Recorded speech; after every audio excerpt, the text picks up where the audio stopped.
आज हम लोग पढ़ेंगे ज्योग्राफी क्लास 6 और ये क्लास 6 का चैप्टर 5th है, major domains of the earth. और बच्चों ये 5th चैप्टर का 5th वीडियो है जिसमें हम लोग कुछ महत्वपूर्ण पॉइंट के बारे में डिस्कशन करेंगे। जैसा कि लास्ट वीडियो में हम लोग डिस्कशन कर रहे हैं ओशियंस के बारे में, हाइड्रोस्फीयर के बारे में। हाइड्रोस्फीयर आपको पता है वाटर बॉडी को हाइड्रोस्फीयर बोला जाता है। तो महत्वपूर्ण वाटर बॉडी, सबसे अधिक वाटर जो कवरिंग एरिया है वह ओशियंस का है। तो ओशियंस में हम लोग पैसिफिक ओशियन के बारे में डिस्कशन लास्ट वीडियो में किए थे। इस वीडियो में हम लोग Atlantic oceans, Indian oceans, southern oceans और आर्कटिक ओशियंस के बारे में डिस्कशन करेंगे, डीपली इसके बारे में समझेंगे बच्चों। चलो बच्चों हम लोग शुरू करते हैं। सबसे पहले आपका अटलांटिक ओशियंस। तो अटलांटिक ओशियंस के बारे में कहा गया है कि यह जो है सेकेंड लार्जेस्ट ओशियंस है। आपने सबसे बड़ा ओशियंस कौन देखा था? अब इसके पहले पैसिफिक ओशियन पढ़े था, सबसे बड़ा ओशियन, लेकिन सेकेंड लार्जेस्ट बताया जा रहा है कौन? Atlantic oceans. अभी आपको हम दिखाएंगे oceans. It is blanked by the north and south American on the western side. देखिए आपको हम दिखाते हैं तो आपका समझ और अच्छा लगेगा। आप देखेंगे मैप में तो आपके समझ में ज़्यादा अच्छे लगेगा। आप क्या देख रहे हैं? Atlantic oceans. आप देखिए यही प्लेस है अटलांटिक ओशियंस का। इसमें भी लिखा गया है नॉर्थ अटलांटिक ओशियंस और साउथ अटलांटिक ओशियन। यही आपको बताया जा रहा है। ये बताया जा रहा है it is blanked by the north and south Americans. North and south America, north America, south America, इससे यह इसके इस साइड में है। एक साइड में इसके नॉर्थ अमेरिका हो गया और साउथ अमेरिका। अब इधर भी देखिए आपको बताया जाएगा। और ऑन द वेस्टर्न साइड, इसके वेस्ट साइड में आपको दिख रहा है ये इस अटलांटिक ओशियंस के। और and Europe and Africa on the eastern side.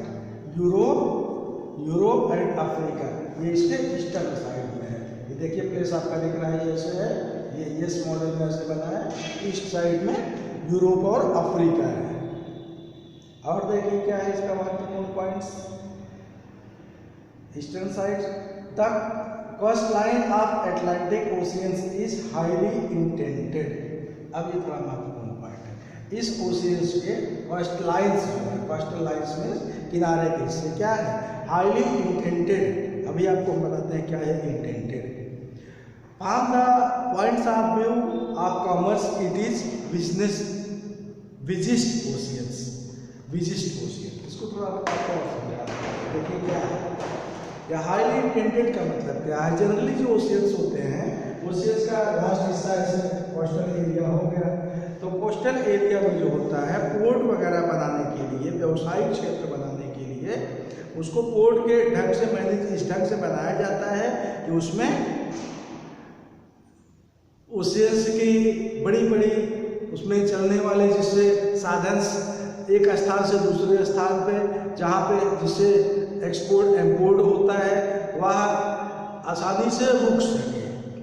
तो लेकिन देखिए आपको हम बताते हैं बोर्ड पे थोड़ा और समझना है। आप देखिए जैसे ओशियन से कोस्टल एरिया, ये आपका ओशियन हो गया, ये कोस्टल, ये ओशियन से ये कोस्टल एरिया आप समझ लीजिए। तो अगर ये ऐसे है तो ये ऐसे हुआ। यहाँ पे कुछ तो कुछ एक्स्ट्रा बनाना पड़ता पोर्ट के लिए। इस तरह यहाँ पे आई उनके साथ बूट मान लीजिए बड़ी, यहाँ पे ऐसे होगी। लेकिन जो ऑलरेडी इस तरह से ऐसे ये है हाईली इंडेंटेड।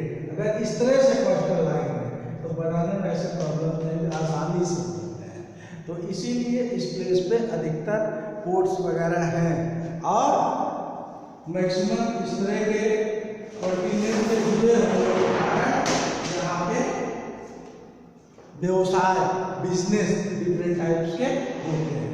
दोनों साइड आप देखिए, साइड में ये आपका नॉर्थ अमेरिका इधर जुड़ा है, इधर साउथ अमेरिका आपका जुड़ा है, इधर अफ्रीका, इधर यूरोप। दैट मीन्स चार कॉन्टिनेंट्स आपके इससे टच करते हुए दिख रहे हैं। इसलिए यह व्यवसायिक दृष्टि भी महत्वपूर्ण ओशियंस है। आगे आप देखिए वो आपने क्या देखा, एटलांटिक ओशियन। एटलांटिक ओशियन के बाद हम लोग डिस्कस करेंगे इंडियन ओशियन। अब देखिए Indian ocean. The Indian ocean is only ocean name after the country that is India. केवल इंडियन ओशियन ऐसा एक ओशियन है जो इस कंट्री के नेम से बच्चों है, कंट्री के नेम से रिलेटेड है। बाकी आपको कोई भी ओशियन ऐसा नहीं मिलेगा जो कंट्री के नेम से अपने किसी कॉन्टिनेंट या किसी कंट्री के नेम से रिलेटेड हो। ऐसा क्यों? जबकि आप देखिए प्लेस कहाँ है आपका, यह है आपका इंडियन ओशियन, आपका दिख रहा है ये इंडियन ओशियन सी प्लेस आपका दिख रहा है ना। अब आप देखिए इसका रीजन क्या है, क्यों ऐसा है? इसका प्रमुख रीजन ये है कि इसके चारों तरफ जो कंट्रियाँ हैं, जैसे इसके चारों तरफ आपकी कंट्री, बहुत सारी कंट्री लगी हुई हैं। तंजानिया है, केनिया है, सोमालिया है, south Arabia, Oman, Malaysia, Sumatra, Australia, Pakistan, Burma, ये सारी कंट्रियाँ इस ओशियन से किनारे लगी हुई हैं। लेकिन किसी भी कंट्री के कोस्टल एरिया इतना अधिक नहीं है इस ओशियंस के जितना भारत कंट्री का है। इंडिया कंट्री का कोस्टल एरिया सबसे अधिक इस ओशियन से लगा हुआ है। बाकी आप देखिए जितनी भी कंट्रियां हैं, तंजानिया है, केनिया है, इथियोपिया है, यमन से, पाकिस्तान, बहुत सारे हैं, लेकिन इसके कोस्टल एरिया इतना नहीं टच किया है जितना है देखिए म्यांमार, थाईलैंड, बैंकॉक, सुमात्रा, बहुत सारे हैं। लेकिन इन सभी कोस्टल एरिया उतना नहीं टच है जितना आपका ये इंडिया का टच है, दोनों साइड। इसलिए इसका नाम क्या बना है, Indian ocean, due to that, इसीलिए इसका नाम इंडियन ओशियन रखा गया है बच्चों। आगे देखिए, the shape of oceans is almost triangular. इस ओशियंस का शेप देखिए ट्रेंगुलर मॉडल, आपको दिख रहा है ऐसे ट्रेंगुलर मॉडल में इसका शेप है, दिख रहा है ना, कोई प्रॉब्लम? देखिए ऐसे, हाँ बच्चों आगे। और इन the north it is bound by Asia. North side से कहाँ है, नॉर्थ ये है, नॉर्थ देखिए एशिया इसके नॉर्थ में है, बाउंड एशिया कॉन्टिनेंट्स। और it is bound Asia in the north it is bound by Asia, in west bound by Africa west. आप देखिए वेस्ट में इसके अफ्रीका ये कॉन्टिनेंट है, वेस्ट में अफ्रीका कॉन्टिनेंट है। और देखिए क्या है, and in east by Australia, और ईस्ट साइड में आप देखिए इस कॉन्टिनेंट के ईस्ट में ऑस्ट्रेलिया है। यह आगे तो यह इसका लोकेशन है, किस तरह से कहाँ पे है। ये आपका बच्चों क्या हुआ, आपका हुआ इंडियन ओशियन। अब हम लोग देखेंगे सदर्न ओशियन। ये सदर्न ओशियन क्या है? Southern ocean encircles the continents of Antarctica and extends northward to 16 degree south latitudes. कहाँ पे है सदर्न ओशियंस? आप देखिए ये सदर्न ओशियन, जैसे इसका मुख्य रूप से नाम दिया गया है, यह इस प्लेस पे है। आप देखिए इसमें बताया गया सदर्न ओशियन इन सर्किल्स मीन्स राउंड मॉडल में द कॉन्टिनेंट ऑफ अंटार्कटिका। आप देखिए अंटार्कटिका कॉन्टिनेंट है, इस अंटार्कटिका कॉन्टिनेंट्स के इसी प्लेस पे डाउन प्लेस, अभी आपको हम ग्लोब में दिखाएंगे। X tends northward 60 degree south latitude, 60 degree south latitude आपको हम उसमें ग्लोब में समझाते हैं। देखिए ये प्लेस आपका दिख रहा है आपका ये अंटार्कटिका, इस प्लेस पे आपको हम उससे दिखाते हैं। देखिए आप देखिए ये हमने आपको क्या बताया, ये देखिए ये प्लेस, ये सदर्न प्लेस जो है ये हिस्सा साउथ प्लेस पे, इस प्लेस पे जो हिस्सा है ये साउथ पोल वाले हिस्से पे, यहाँ पे ओशियंस आपका है कौन, सदर्न ओशियंस। और इतनी दूर तक फैला हुआ है, कहाँ से कहाँ तक, 60 degree south latitude, south latitude से 60 डिग्री लैटिट्यूड आपका यहाँ पे 60 पे, यहाँ पे आपका आपने देखा था लैटिट्यूड यहाँ 60 डिग्री है, यहाँ पे 33 है, तो साउथ लैटिट्यूड पे इस इतनी दूर तक फैला हुआ है, साउथ प्लेस में इसका लोकेशन है। अब हम लोग क्या देखेंगे, अब हम लोग देखेंगे आर्कटिक ओशियंस। अभी तक हम लोग ने क्या देखा था, अभी तक हम लोग क्या चर्चा कर रहे थे बच्चों, इंडियन ओशियन की चर्चा कर चुके हैं। इंडियन ओशियन के बाद हम लोग साउथ ओशियन की चर्चा कर चुके हैं, और साउथ ओशियंस के बाद देखिए कहाँ गया आपका है, इसमें हम लोग इंडियन ओशियन ये देखे थे, उसके बाद ये साउथ ओशियंस देखे थे। अब इसके बाद आर्कटिक ओशियंस को हम लोग डिस्कस करेंगे लास्ट में। साउथ ओशियंस होगा आर्कटिक, ये आपका ऊपर साइड का हिस्सा जो नॉर्थ साइड से टच हुआ है, नॉर्थ पोल वाला हिस्सा आपके ग्लोब में, यहाँ पर ग्लोब आएगा देखिए इस ग्लोब में, इसमें ऊपर वाला हिस्सा नॉर्थ पोल वाला हिस्सा ये आर्कटिक ओशियन के रूप में आएगा। आपको हम दिखाते हैं ये वाला हिस्सा जो है, ये वाला हिस्सा आर्कटिक,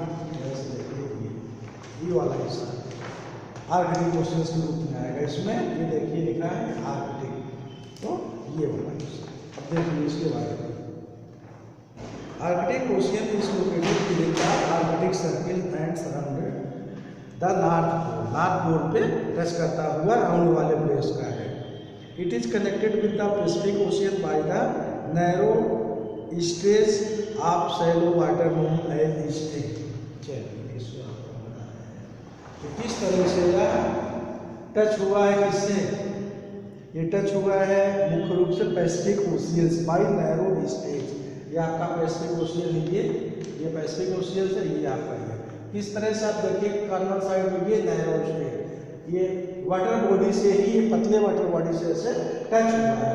इसी को बोला जाता है क्या, इसी को बोला जाता है स्ट्रेच, वाटर बॉडी से जिस तरह ये आपस में टच है। आप shallow water known as strait. It is bounded by northern coast और नॉर्थ अमेरिका एंड यूरेशिया। चलिए ये भी देख लीजिए, it is bounded by northern coast. Northern coast का ये आपका नदर्न कास्ट जो है नॉर्थ अमेरिका है, आपको दिख रहा है नॉर्थ अमेरिका, इस नदर्न कास्टल एरिया पे नॉर्थ अमेरिका से ये क्या है, दिख रहा है ये बाउंडेड, घिरा। एंड यूरेशिया, ये भी आप समझिए यूरेशिया, यूरेशिया को क्या बताया गया था, यूरोप और एशिया। अभी देखिए ये प्लेस यूरोप से भी और एशिया से भी बाउंडेड है। तो यह आपका क्या होगा, यह आपका होगा आर्कटिक ओशियन। तो बच्चों आप लोगों ने हाइड्रोस्फीयर में, वाटर बॉडी में ओशियंस को पढ़ते हुए सारे ओशियंस को आपने देखा। पैसिफिक ओशियन प्लेस आपने देखा, साइज आपने समझा कि सबसे बड़ा ओशियन है, फिर आप अटलांटिक ओशियन देखे, सेकंड लार्जेस्ट ओशियन, फिर आप इंडियन ओशियन समझे, सदर्न ओशियन और आर्कटिक ओशियन आपने देखा। तो बच्चों इस वीडियो के साथ आपका ओशियंस और हाइड्रोस्फीयर से रिलेटेड डिटेल्स एंड होती है। इसके बाद बच्चों हम लोग अगले पॉइंट को इस चैप्टर से रिलेटेड डिस्कस करेंगे। वो अगला पॉइंट्स क्या होगा बच्चों, हम लोग ने लिथोस्फीयरिक डिटेल्स डिस्कस कर लिया और हाइड्रोस्फीयरिक डिटेल्स डिस्कस कर लिए। इसके बाद हम लोगों का एटमॉस्फेयर बच रहा है। तो अगले वीडियो में बच्चों हम लोग एटमॉस्फेयर से रिलेटेड डिस्कशन करेंगे। सो बच्चों, bye students and thanks to take care students yourself.